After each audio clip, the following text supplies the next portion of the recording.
અને જ્યારથી આમ આદમી પાર્ટી મેં કીધું એમ મજબૂત બની તો હુમલાઓની રાજનીતિ ચાલુ થઈ.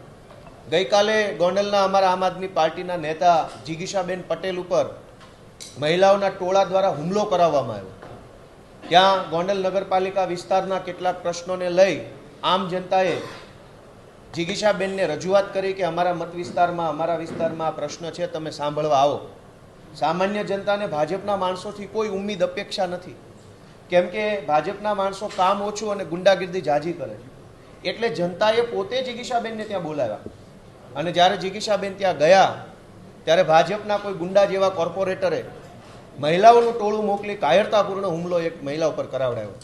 બહુ મરદ મૂછાળા હોત તો આવવું તું પોતે સામે અને કરવી હતી લવારી તો તમને ખબર પડે કે અમારી જિગીશાબેનમાં કેટલો દમ છે. પણ કાયરતાપૂર્ણ કૃત્ય, જેમ રામાયણમાં રાવણ છે એ સાધુનો વેશ ધરીને આવ્યો, એમ ભાજપના ગુંડાઓ હવે બહેનોને આગળ કરી રહ્યા છે.